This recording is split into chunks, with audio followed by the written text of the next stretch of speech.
Hallelujah, good morning.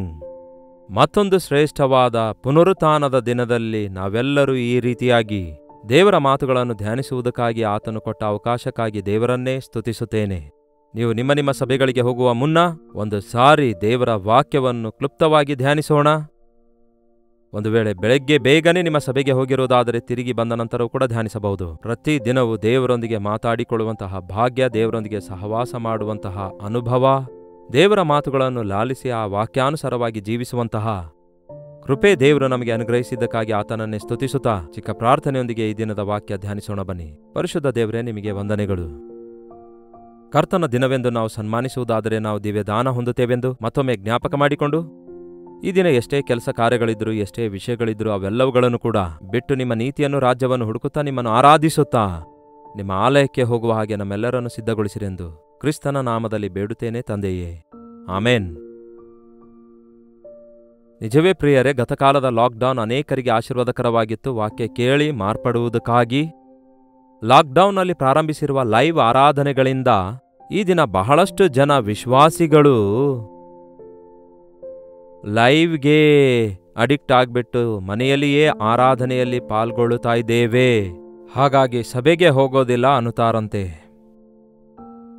ಹಾಗಲ್ಲ ಪ್ರಿಯರೇ, ನಾವು ದೇವರ ಸಭೆಗೆ ಹೋಗಬೇಕು. ಅದು ಚಿಕ್ಕದಾಗಿರಲಿ, ಅಲ್ಲಿ ನಿಮಗೆ ಕೂತ್ಕೊಳ್ಳಲು ಸರಿಯಾಗಿ ಸ್ಥಳವಿಲ್ಲದಿದ್ದರೂ, ನಿಮ್ಮನ್ನು ಯಾರು ಲಕ್ಷಿಸದೇ ಇದ್ದರೂ, ನಿಮಗೆ ಯಾರು ಪ್ರಾಮುಖ್ಯತೆ ಕೊಡದಿದ್ದರೂ, ನೀವೊಂದು ಹಾಡು ಹಾಡುವುದಕ್ಕಾಗಿಯೋ, ಪ್ರಸಂಗ ಮಾಡುವುದಕ್ಕಾಗಿಯೋ, ಬೈಬಲ್ ಓದುವುದಕ್ಕಾಗಿಯೋ ಅಲ್ಲದೆ ದೇವರನ್ನು ಆರಾಧಿಸಬೇಕು ಎಂದು ಯೋಚಿಸಿ ನಾವು ಪ್ರತಿ ಭಾನುವಾರ ದೇವರ ಸಭೆಗೆ ಹೋಗಬೇಕು. 52 ಭಾನುವಾರ ಹೋಗ್ತೇವೆಂದು ಒಂದು ನಿರ್ಧಾರ ತೆಗೆದುಕೊಳ್ಳಿರಿ ಎಂಬುದಾಗಿ ಕಳೆದ ತಿಂಗಳಾಗಿರುವ ಜನವರಿಯಲ್ಲಿ 1ನೇ ತಾರೀಕಿನಂದು ಹೇಳಿದೆವು. ಈಗ 1ನೇ ತಿಂಗಳು ಮುಗಿದೋಯ್ತು. ಈಗ ಮತ್ತೊಂದು ತಿಂಗಳಿನ 1ನೇ ಭಾನುವಾರ ಆಗಿದೆ. ಈ ತಿಂಗಳು ಪ್ರತಿ ಭಾನುವಾರ ಕರ್ತನ ಸಭೆಗೆ ಹೋಗುವವರಾಗಿರಬೇಕು. ಯಾಕೆ ಹೋಗಬೇಕು ಎಂದು ಕೇಳುತ್ತೀರೋ? ಆರಾಧಿಸುವುದಕ್ಕಾಗಿ. ಅಂದರೆ ಏನನ್ನುತ್ತೀರಾ? ನೋಡೋಣ ಬನ್ನಿ. ಇಬ್ರಿಯರಿಗೆ ಬರೆದ ಪತ್ರಿಕೆ 10ನೇ ಅಧ್ಯಾಯ 19ನೇ ವಚನದಿಂದ ಓದುತ್ತೇನೆ, ಕೇಳ್ರಿ. ಹೀಗಿರುವಲ್ಲಿ ಸಹೋದರರೇ, ಯೇಸು ನಮಗೋಸ್ಕರ ಪ್ರತಿಷ್ಠಿಸಿದ ಜೀವವುಳ್ಳ ಹೊಸ ಮಾರ್ಗದಲ್ಲಿ ಆತನ ರಕ್ತದ ಮೂಲಕ, ಆತನ ಶರೀರವೆಂಬ ತೆರೆಯ ಮುಖಾಂತರ, ಏನಂತೆ? ಪ್ರತಿಷ್ಠಿಸಿದ ಜೀವವುಳ್ಳ ಹೊಸ ದಾರಿಯಲ್ಲಿ ಆತನ ರಕ್ತದ ಮೂಲಕ ದೇವರ ಸಮಕ್ಷಮದಲ್ಲಿ ಪ್ರವೇಶಿಸುವುದಕ್ಕೆ ನಮಗೆ ಧೈರ್ಯ ಉಂಟಾಯಿತು ಎನ್ನುವಂಥದ್ದೇ. ಅಷ್ಟಕ್ಕೂ ದೇವಾಲಯದೊಳಗೆ ಎಲ್ಲರೂ ಪ್ರವೇಶಿಸುವುದಕ್ಕಾಗಿ ಆ ಹಳೇ ಒಡಂಬಡಿಕೆಯ ಕಾಲದಲ್ಲಿ ಪರಿಶುದ್ಧ ಸ್ಥಳದಲ್ಲಿ ಆಗಲಿ, ಅತಿ ಪರಿಶುದ್ಧ ಸ್ಥಳದಲ್ಲಿ ಆಗಲಿ ಯಾರೊಬ್ಬರು ಹೋಗುವ ಹಾಗಿರಲಿಲ್ಲ. ಪರಿಶುದ್ಧ ಸ್ಥಳಕ್ಕೆ ಯಾಜಕರು ಮಾತ್ರವೇ ಹೋಗುತ್ತಾ ಇದ್ರು. ಮಹಾಪರಿಶುದ್ಧ ಸ್ಥಳಕ್ಕಂತೂ ವರ್ಷಕ್ಕೆ 1 ಸಾರಿ ಮಾತ್ರ ಮಹಾಯಾಜಕನು ಮಾತ್ರವೇ ನಿಷ್ಕಳಂಕವಾದ ರಕ್ತವನ್ನು ತೆಗೆದುಕೊಂಡು ಪ್ರವೇಶಿಸಲು ಅನುಮತಿಸಲಾಗಿತ್ತು.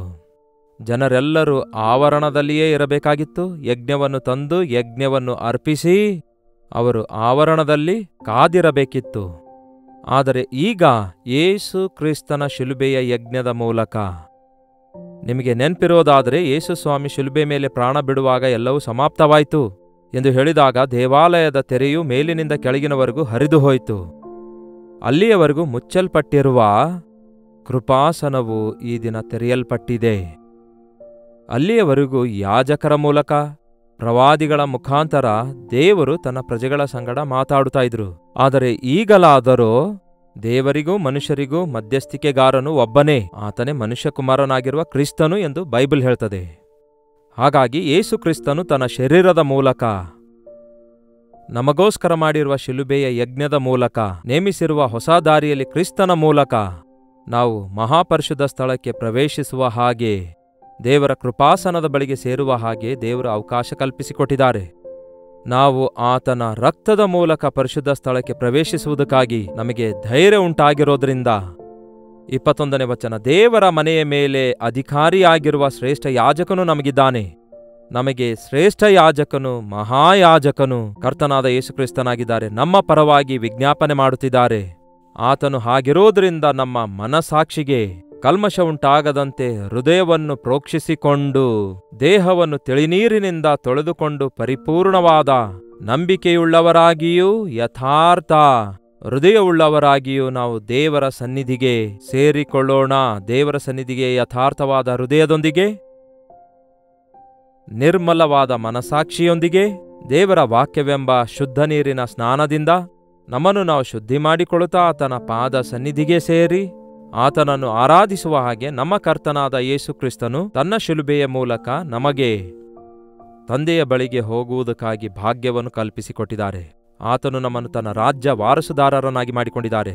ಅದಕ್ಕಾಗಿ ಕರ್ತನನ್ನು ಆರಾಧಿಸುವುದಕ್ಕಾಗಿ ಪ್ರತಿ ಭಾನುವಾರ ನಮ್ಮ ಹೃದಯದ ಕಲ್ಮಶವನ್ನೆಲ್ಲ ಶುದ್ಧೀಕರಿಸಿಕೊಳ್ಳುವುದಕ್ಕಾಗಿಯೂ, ನಮ್ಮ ಮನಸಾಕ್ಷಿ ಸರಿಪಡಿಸಿಕೊಳ್ಳುವುದಕ್ಕಾಗಿಯೂ, ವಾಕ್ಯದಿಂದ ತಿದ್ದುಕೊಳ್ಳುವುದಕ್ಕಾಗಿಯೂ, ಆತನ ರಕ್ತದಲ್ಲಿ ತೊಳೆಯಲ್ಪಡುವುದಕ್ಕಾಗಿಯೂ, ಆತನ ಸನ್ನಿಧಿಯಲ್ಲಿ ಬೇಡಿಕೊಳ್ಳುವುದಕ್ಕಾಗಿಯೂ, ಆತನನ್ನು ಆರಾಧಿಸುವುದಕ್ಕಾಗಿಯೂ ನಾವು ಪ್ರತಿ ಭಾನುವಾರ ಸಭೆಗೆ ಹೋಗಬೇಕು. 25ನೇ ವಚನ, ಸಭೆಯಾಗಿ ಕೂಡಿಕೊಳ್ಳುವುದನ್ನು ಕೆಲವರು ರೂಢಿಯಾಗಿ ಬಿಟ್ಟಿರುವ ಪ್ರಕಾರ ನಾವು ಬಿಟ್ಟು ಬಿಡದೆ ಒಬ್ಬರನ್ನೊಬ್ಬರು ಎಚ್ಚರಿಸೋಣ. ಕರ್ತನ ಪ್ರತ್ಯಕ್ಷತೆಯ ದಿನವು ಸಮೀಪಿಸುತ್ತಾ ಬರುತ್ತದೆ. ಪ್ರೀತಿಸಬೇಕೆಂತಲೂ ಸತ್ಕಾರ್ಯ ಮಾಡಬೇಕೆಂತಲೂ ಒಬ್ಬರನ್ನೊಬ್ಬರು ಪ್ರೇರೇಪಿಸುವವರಾಗಿರೋಣ. ಸಭೆಯಾಗಿ ಕೂಡಿಕೊಳ್ಳುವುದನ್ನು ಕೆಲವರು ರೂಢಿಯಾಗಿ ಬಿಟ್ಟಿರುವ ಪ್ರಕಾರ ಭಾನುವಾರ ಸಭೆಯಾಗಿ ನಾವೆಲ್ಲರೂ ದೇವರ ಆಲಯದಲ್ಲಿ ಕೂಡಿ ಬರ್ತಿದ್ದೇವೆ, ಸೇರಿ ಬರ್ತಾ ಇದ್ದೇವೆ. ಪ್ರಾರ್ಥಿಸುವುದಕ್ಕಾಗಿ, ವಾಕ್ಯ ಧ್ಯಾನಿಸುವುದಕ್ಕಾಗಿ, ಆರಾಧಿಸುವುದಕ್ಕಾಗಿ, ಹಾಡನ್ನು ಹಾಡಿ ದೇವರನ್ನು ಸ್ತುತಿಸುವುದಕ್ಕಾಗಿ, ವಾಕ್ಯವನ್ನು ಕೇಳಿ ಆಧ್ಯಾತ್ಮಿಕವಾಗಿ ಬಲಗೊಳ್ಳುವುದಕ್ಕಾಗಿ ಹೋಗುತ್ತೇವೆ. ಕೆಲವರು ಬಿಟ್ಟಿರುವ ಪ್ರಕಾರ ನಾವು ಬಿಟ್ಟು ಬಿಡಬಾರದು. ಸಭೆಯಾಗಿ ಕೂಡಿ ಬರುವುದನ್ನು ಬಿಡದೆ ಒಬ್ಬರನ್ನೊಬ್ಬರು ಎಚ್ಚರಿಸೋಣ. ಕರ್ತನ ಪ್ರತ್ಯಕ್ಷತೆಯ ದಿನವು ಸಮೀಪಿಸುತ್ತಾ ಬರುತ್ತಿದೆ. ಆತನ ಬರೋಣವು ಸಮೀಪವಾಗುತ್ತಿದೆ. ಆದುದರಿಂದ ಒಬ್ಬರನ್ನೊಬ್ಬರು ಎಚ್ಚರಿಸೋಣ. ನೋಡಿ ಪ್ರಿಯರೇ, ನಾಳೆ ಬೆಳಗ್ಗೆ ಇಬ್ಬರು ಟ್ರೈನ್ ಪ್ರಯಾಣ ಮಾಡಬೇಕಾದವರು ಮಲಗಿದ್ದಾರೆ ಅಂದ್ಕೊಳ್ಳಿ. ಬೆಳಗ್ಗೆ ಆದ ಕೂಡಲೇ ಅವ್ರು ಅಂದ್ಕೊಳ್ತಾರೆ, ನಾನು ಮೊದಲೆದ್ರೆ ಎಬ್ಬಿಸುತ್ತೇನೆ, ನೀನು ಮೊದಲೆದ್ರೆ ನೀನು ಎಬ್ಬಿಸು ಎಂಬುದಾಗಿ ಆ ದಿನಗಳಲ್ಲಿ ಹೇಳಿಕೊಳ್ತಾ ಇದ್ರು. ಯಾಕೆಂದರೆ ಆ ದಿನಗಳಲ್ಲಿ ಅಲೆಕ್ಸಾ, ಈ ಅಲಾರಾಮ್ಗಳೆಲ್ಲ ಇರಲಿಲ್ಲ. ಅಲಾರಾಮ್ ಗಡಿಯಾರ ಬೆಲೆ ಉಳ್ಳದಾಗಿರೋದ್ರಿಂದ ಎಲ್ಲರ ಹತ್ತಿರ ಇರಲಿಲ್ಲ. ಒಬ್ಬರಿಗೊಬ್ಬರು ಹೇಳಿಕೊಳ್ತಾ ಇದ್ರು, ಟೈಮ್ ಆಯ್ತು ಎದ್ದೇಳ್ರಿ ಎಂಬುದಾಗಿ ಎಬ್ಬಿಸ್ತಾ ಇದ್ರು. ಅಷ್ಟಕ್ಕೂ ಭಾನುವಾರ ನೀವು ಚರ್ಚಿಗೆ ಹೋಗ್ತಾ ಇದ್ದೀರಾ? ಚರ್ಚ್ಗೆ ಹೋಗುವಾಗ ಸಮಯಕ್ಕೆ ಸರಿಯಾಗಿ ಹೋಗ್ತಾ ಇದ್ದೀರಾ? ಈ ದಿನಗಳಲ್ಲಿ ಸಭೆಗೆ ಹೋಗುವ ವಿಶ್ವಾಸಿಗಳು ಇಷ್ಟ ಬಂದಂತೆ ಹೋಗ್ತಾರೆ. ಟ್ರೈನ್ ಹತ್ತುವಾಗಲಿ, ಬಸ್ ಹತ್ತುವಾಗಲಿ, ಊರಿಗಾಗಲಿ, ಇಂಟರ್ವ್ಯೂಗಾಗಲಿ ಕರೆಕ್ಟ್ ಬಿಫೋರ್ ಟೈಮೇ ಹೋಗಿರ್ತಾರೆ. ಆದರೆ ಈ ದೇವರ ಆಲಯ ಎಂದ ಕೂಡಲೇ ಕೆಲವೊಂದು ಸಭೆಗಳಲ್ಲಿ ಯಾವಾಗಂದ್ರೆ ಆವಾಗ ಬರುತ್ತಲೇ ಇರುತ್ತಾರೆ. ಅಂತ್ಯಾಶೀರ್ವಾದದ ಪ್ರಾರ್ಥನೆಯಲ್ಲಿ ಕೂಡ ಬಂದು ಕೂತ್ಕೊಳ್ತಾರೆ. ಕಾರಣ ಏನು? ಮನೆಯಲ್ಲಿರುವವರು ಒಬ್ಬರನ್ನೊಬ್ಬರು ಎಚ್ಚರಿಸಿಕೊಳ್ತಾ ಇಲ್ಲ. ಚರ್ಚ್ಗೆ ಟೈಮ್ ಆಯ್ತು, ಸಭೆಗೆ ಟೈಮ್ ಆಯ್ತು, ಹೊರಡಿರಿ, ಬೇಗ ಹೊರಡಿರಿ ಎಂದು ತಂದೆ ತಾಯಿಗಳಾಗಲಿ, ಅಕ್ಕ ಅಣ್ಣ ಆಗಲಿ ಹೀಗೆ ಒಬ್ಬರನ್ನೊಬ್ಬರು ಎಚ್ಚರಿಸಿಕೊಳ್ಳುವಾಗ ಏನಾಗ್ತದೆ? ಜಾಗರೂಕರಾಗ್ತೇವೆ, ಎದ್ದೇಳ್ತೇವೆ, ಸಿದ್ಧರಾಗ್ತೇವೆ, ಸಮಯಕ್ಕೆ ಹೋಗ್ತೇವೆ, ಸಂಪೂರ್ಣವಾಗಿ ಆಶೀರ್ವಾದ ಹೊಂದುತ್ತೇವೆ.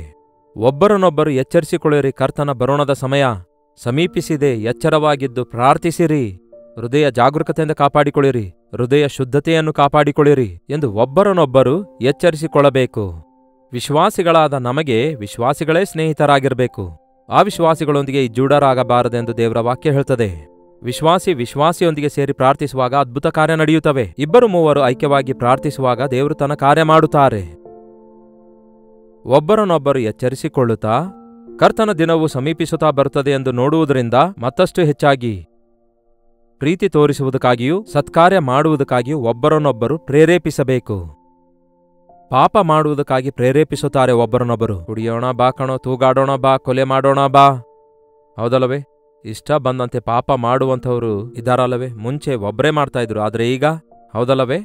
ಸಾಮೂಹಿಕ ಮಾನಭಂಗ ಅನ್ನುತ್ತಾರಲ್ಲವೇ? 10 ಜನ ಹುಡುಗರು ಒಂದು ಹುಡುಗಿಗೆ ಎಷ್ಟು ಅಸಭ್ಯವಾಗಿ ನಡೆದುಕೊಳ್ತಾರೆ ನೋಡಿ. ಒಂದು ಕೆಟ್ಟ ಕೆಲಸ ಮಾಡುವುದಕ್ಕಾಗಿ ಅನೇಕರು ಸೇರಿ ಎಷ್ಟು ಐಕ್ಯಗೊಳ್ಳುತ್ತಿದ್ದಾರೆ ನೋಡಿ. ಆದರೆ ದೇವರ ಮಕ್ಕಳಾದ ನಾವು ಕರ್ತನ ನಾಮದಲ್ಲಿ ಎಲ್ಲರೂ ಸೇರಿ ಏಕ ಮನಸ್ಸಿನಿಂದ ಪ್ರಾರ್ಥಿಸುವುದಾದರೆ ಪ್ರಪಂಚವನ್ನೇ ತಲೆ ಕೆಳಗಾಗಿ ಮಾಡಬಹುದೆಂದು ಬೈಬಲ್ ಹೇಳ್ತದೆ. ಲೋಕವನ್ನೇ ತಲೆ ಕೆಳಗಾಗಿ ಮಾಡುವವರು ಇಲ್ಲಿಗೆ ಬಂದಿದ್ದಾರೆ ಎಂದು ಆದಿಸಭೆಯ ಕುರಿತಾಗಿ ಹೇಳಲಾಗಿತ್ತು. ಅದಕ್ಕೆ ಕಾರಣ ಏಕ ಹೃದಯದಿಂದ, ಏಕ ಮನಸ್ಸಿನಿಂದ ಅವರು ಪ್ರಾರ್ಥಿಸುವವರಾಗಿದ್ದರು. ಸತ್ಕಾರ್ಯ ಮಾಡುವುದಕ್ಕಾಗಿ ಪ್ರೇರೇಪಿಸೋಣ, ಒಳ್ಳೆ ಕೆಲಸ ಮಾಡುವುದಕ್ಕಾಗಿ ಪ್ರೇರೇಪಿಸೋಣ, ಪ್ರೀತಿ ತೋರಿಸುವುದಕ್ಕಾಗಿ ಪ್ರೇರೇಪಿಸೋಣ. ಪ್ರೀತಿಯೇ ಪ್ರೀತಿಯನ್ನು ಹುಟ್ಟಿಸುತ್ತದೆ. ದೇವರ ಪ್ರೀತಿಯನ್ನು ನಾವು ಅನೇಕರಿಗೆ ಹಂಚಬೇಕಾಗಿದೆ. ಈ ಲೋಕದ ಪ್ರೀತಿ ತಾತ್ಕಾಲಿಕವಾದ ಪ್ರೀತಿಯಲ್ಲಿ ಬಿದ್ದು ಮನುಷ್ಯರು ಬೇಸತ್ತು ಹೋಗಿ, ನಷ್ಟ ಹೋಗಿ, ಕುಗ್ಗಿ ಹೋಗಿದ್ದಾರೆ. ನಿಸ್ವಾರ್ಥವಾದ, ಪವಿತ್ರವಾದ, ಯಥಾರ್ಥವಾದ ಕ್ರಿಸ್ತನ ಪ್ರೀತಿಯನ್ನು ಅವರು ಹೊಂದಿಕೊಳ್ಳುವುದಾದರೆ ಆಧರಿಸಲ್ಪಡ್ತಾರೆ, ಆಶೀರ್ವದಿಸಲ್ಪಡ್ತಾರೆ. ಕರ್ತನ ಬರೋಣ ಅತಿ ಸಮೀಪವಾಗಿದೆ. ಪ್ರೀತಿಸುವ ಯೇಸು, ರಕ್ತ ಸುರಿಸಿದ ಯೇಸು ನಿಮ್ಮನ್ನು ಕ್ಷಮಿಸುವ ಕರ್ತನಿದ್ದಾನೆ ಎಂದು ಹೇಳಿಕೊಳ್ಳುವುದಕ್ಕಾಗಿ ಒಬ್ಬರನ್ನೊಬ್ಬರು ಪ್ರೇರೇಪಿಸೋಣ. ಬನ್ನಿ, ಸುವಾರ್ತೆ ಸಾರಲು ಹೋಗೋಣ. ಬನ್ನಿರಿ, ಬೀದಿಯಲ್ಲಿರುವ ಬಡವರ ಬಳಿಗೆ ಹೋಗಿ ಕ್ರಿಸ್ತನ ಪ್ರೀತಿ ಹಂಚೋಣ. ಬನ್ನಿರಿ, ಯವನಸ್ಥರ ಕೂಟವನ್ನು ನಡೆಸಿ ಆಧ್ಯಾತ್ಮಿಕ ಬಲ ಹೊಂದೋಣ. ಬನ್ನಿರಿ, ವಿಶ್ವಾಸಿಗಳಾಗಿ ನಾವೆಲ್ಲರೂ ಸೇರಿ ಪ್ರಾರ್ಥನೆ ಮಾಡೋಣ, ಪವಿತ್ರಾತ್ಮನು ಕಾರ್ಯ ಮಾಡುವ ಹಾಗೆ. ಬನ್ನಿರಿ, ನಾವೆಲ್ಲರೂ ಉಪವಾಸವಿದ್ದು ದೇವರ ಸನ್ನಿಧಿಯಲ್ಲಿ ವಿಜ್ಞಾಪನೆ ಮಾಡೋಣ, ಲೋಕ ರಕ್ಷಣೆಗಾಗಿ, ಕರ್ತನ ಬರೋಣಕ್ಕೆ ಸಿದ್ಧರಾಗುವುದಕ್ಕಾಗಿ ಎನ್ನುವಂತೆ ಪ್ರೇರೇಪಿಸಿಕೊಳ್ಳುವುದಾದರೆ ಎಷ್ಟು ದೊಡ್ಡ ಉಜ್ಜೀವನ ಬರುತ್ತೆ ನೋಡಿ. ಸಭೆಗಳು ಎಷ್ಟು ಉಜ್ಜೀವಗೊಳ್ತವೆ ಗೊತ್ತಾ? ಸಭೆಗೆ ಸರಿಯಾಗಿ ಜನರು ಹೋಗುವುದಿಲ್ಲ. ಹೋದರೆ ಹಬ್ಬದ ದಿನಗಳಲ್ಲಿ ಮಾತ್ರ ಹೋಗ್ತಾರೆ. ಹಬ್ಬದ ಸಂತೋಷದಲ್ಲಿ ತಿರುಗಿ ಬಂದು ಹಬ್ಬ ಮುಗಿದ ಕೂಡಲೇ ಬಿಟ್ಟುಬಿಡ್ತಾರೆ.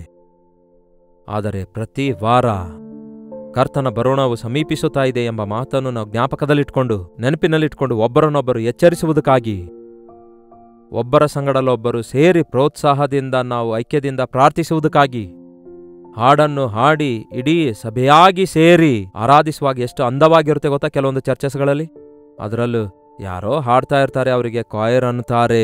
ಅವ್ರು ಮಾತ್ರ ಹಾಡ್ತಿರುವಾಗ ಉಳಿದವರೆಲ್ಲ ಕೂತ್ಕೊಂಡು ಕೇಳ್ತಾರೆ. ಆದರೆ ಅದು ಸರಿಯಾದದ್ದಲ್ಲ. ಒಂದು ಕಚೇರಿಗೆ ಹೋದ್ರೆ ಅವರು ಹಾಡುವ ಹಾಡನ್ನು ನಾವು ಕೇಳಬಹುದು. ಆದರೆ ನಾವು ದೇವರ ಸನ್ನಿಧಿಗೆ ಹೋಗುವಾಗ ಎಲ್ಲರೂ ಸೇರಿ ಪ್ರಾರ್ಥಿಸುತ್ತಾ ಎಲ್ಲರೂ ಸೇರಿ ಹಾಡನ್ನು ಹಾಡಬೇಕು. ನನಗೆ ಬಹಳ ವಿಚಿತ್ರ ಅನ್ಸುತ್ತೆ, ಕೆಲವರು ಹೇಳ್ತಾರೆ ನನಗೆ ಹಾಡಲು ಬರುವುದಿಲ್ಲ ಎಂಬುದಾಗಿ. ಅಷ್ಟಕ್ಕೂ ನಾವು ಹುಟ್ಟಿದಾಗ ಏನಾದರೂ ನಮಗೆ ಬರ್ತಿತ್ತೋ? ಏನೂ ಬರಲಿಲ್ಲ, ಎಲ್ಲವನ್ನೂ ಕಲ್ತಿದ್ದೇವೆ. ಹಾಗೇ ಹಾಡು ಹಾಡುವಾಗ ತಾನೇ ಬರುತ್ತೆ. ಹಾಡಿನಲ್ಲಿ ರಾಗ, ತಾಳ, ಪಲ್ಲವಿ ದೇವರು ಬಯಸುತ್ತಾ ಇಲ್ಲ, ನಾವು ಹಾಡಿದ್ರೆ ಸಾಕು. ನಮ್ಮ ಚಿಕ್ಕ ಮಕ್ಕಳು ಹಾಡು ಹಾಡ್ತಾರಲ್ಲವೇ, ಒಂದು ಸ್ವರ ತೆಗೆದು ಅಲ್ಲಿ ಸ್ವಲ್ಪ ಇಲ್ಲಿ ಸ್ವಲ್ಪ ಹಾಡ್ತಾರಲ್ವೇ, ಕೇಳಿ ನಾವು ಎಷ್ಟೋ ಸಂತೋಷಿಸ್ತೇವೆ. ಹಾಗೆಯೇ ನಿಮ್ಮ ಹೃದಯಾಂತರಾಳದೊಳಗಿಂದ ಬಂದಂತಹ ಒಂದು ಹಾಡು, ಒಂದು ಪಶ್ಚಾತ್ತಾಪದಿಂದ ಕೂಡಿರುವ ಒಂದು ಮಾತು, ಒಂದು ಹಾಡು, ಒಂದು ಒಪ್ಪಿಕೊಳ್ಳುವಿಕೆ, ಒಂದು ಸ್ತುತಿ, ಕೃತಜ್ಞತೆ ಎನ್ನುವಂಥದ್ದು ದೇವರಿಗೆ ಎಷ್ಟೋ ಸಂತೋಷ ಉಂಟು ಮಾಡುತ್ತೆ. ಹಾಗಾಗಿ ಸಭೆಯಾಗಿ ಕೂಡಿ ಬಂದಾಗ ಎಲ್ಲರೂ ಸೇರಿ ಹಾಡು ಹಾಡುತ್ತಾ ಇರುವಾಗ ಎಷ್ಟೋ ಆನಂದಕರವಾಗಿರುತ್ತೆ. ಆಗ ಕರ್ತನ ಸನ್ನಿಧಿ ನಾವು ಅನುಭವಿಸುತ್ತೇವೆ. ಯಾಕೆಂದರೆ ಪರಲೋಕ ಅನ್ನುವಾಗ ಹಾಡಿನಿಂದ ಕೂಡಿದಾಗಿದೆ. ಅಲ್ಲಿ ಸ್ತುತಿಗೀತೆ ಹೊರತಾಗಿ, ಸ್ತುತಿ ಆರಾಧನೆ ಹೊರತಾಗಿ ಅಲ್ಲಿ ಪ್ರಸಂಗ ಇರೋದಿಲ್ಲ, ಉಪವಾಸ ಪ್ರಾರ್ಥನೆ ಇರೋದಿಲ್ಲ, ಮತ್ತು ಅಲ್ಲಿ ಎಂಥದ್ದೇ ಕಣ್ಣೀರಿನ ಪ್ರಾರ್ಥನೆಯ ಅವಶ್ಯಕತೆಯೇ ಇರಲ್ಲ.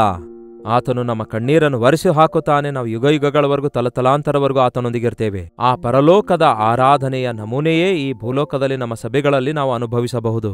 ಆದರೆ ಎಷ್ಟು ಜನ ಈ ದಿನ ಸಭೆಗೆ ಹೋಗಿ ದೇವರನ್ನು ಆರಾಧಿಸುತ್ತಾ ಇದ್ದಾರೆ?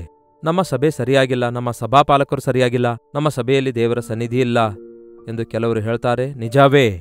ಅಂತಹ ಪರಿಸ್ಥಿತಿಯಲ್ಲಿ ನೀವು ಸರಿಯಾಗಿರೋದಾದರೆ, ನೀವು ಮೊಳಕಾಲೂರಿ ಪ್ರಾರ್ಥಿಸುವುದಾದರೆ, ನೀವು ನಂಬಿಕೆ ಉಪಯೋಗಿಸುವುದಾದರೆ, ನಿಮ್ಮ ನಿಮಿತ್ತವಾಗಿ ದೇವರು ನಿಮ್ಮ ಸಭೆಯಲ್ಲಿ ದೊಡ್ಡ ಉಜ್ಜೀವನವನ್ನು ಕಳಿಸಿಕೊಡುತ್ತಾರೆ. ಯಾಕೆಂದರೆ ನಿಮ್ಮ ಪ್ರಾರ್ಥನೆಯ ಮೇರೆಗೆ ಪರಿಶುದ್ಧಾತ್ಮ ದೇವರು ನಿಮ್ಮ ಸುತ್ತಲಿರುವವರನ್ನು ದರ್ಶಿಸುತ್ತಾರೆ. ಈ ಕಲ್ಲಿದ್ದಲು ನೀವು ನೋಡಿದಿರಲ್ಲವೇ? ಕೆಂಪಾಗಿರುವಂತಹ ಉರಿಯುವ ಕೆಂಡದೊಳಗೆ ಕಪ್ಪಾಗಿರುವ ಒಂದು ಇದ್ದಲನ್ನು ಅದರೊಳಗಡೆ ಹಾಕಿದ್ರೆ ಸ್ವಲ್ಪ ಹೊತ್ತಲ್ಲೇ ಕಪ್ಪಾಗಿರುವ ಇದ್ದಲು ಕೆಂಪಾದ ಕೆಂಡವಾಗಿ ದಗದಗನೆ ಉರಿಯುವುದನ್ನು ನಾವು ನೋಡುತ್ತೇವೆ. ಒಂದು ವೇಳೆ ಅವಿಶ್ವಾಸಿಗಳಾಗಿ, ಒಂದು ವೇಳೆ ಪ್ರಾರ್ಥನೆ ಮಾಡಲಾರದಂಥವರು ನಿಮ್ಮ ಸುತ್ತಲೂ ಇರುವುದಾದರೆ, ನೀವು ಜೀವಿಸಲ್ಪಟ್ಟ ವ್ಯಕ್ತಿಯಾಗಿ, ಆತ್ಮಭರಿತನಾದ ವ್ಯಕ್ತಿಯಾಗಿ, ನೀವು ಪ್ರಾರ್ಥನಾ ವೀರನಾಗಿರೋದಾದರೆ, ನಿಮ್ಮ ನಿಮಿತ್ತ ನಿಮ್ಮ ಸುತ್ತಲಿರುವವರು ಬೆಳಗಿಸಲ್ಪಡ್ತಾರೆ.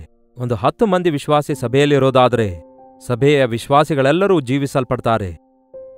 ಕೆಲವರೇ ಮಾದರಿಯಾಗಿರುವುದಾದರೆ, ನಿಮ್ಮ ನಿಮಿತ್ತವಾಗಿ ನಿಮ್ಮ ಸಭೆಗೆ ಬರುವಂಥವರೆಲ್ಲರೂ ನಿಮ್ಮ ಮಾದರಿಯನ್ನು ಅನುಸರಿಸಿ ದೇವರನ್ನು ಮಹಿಮೆಪಡಿಸುವವರಾಗಿರ್ತಾರೆ.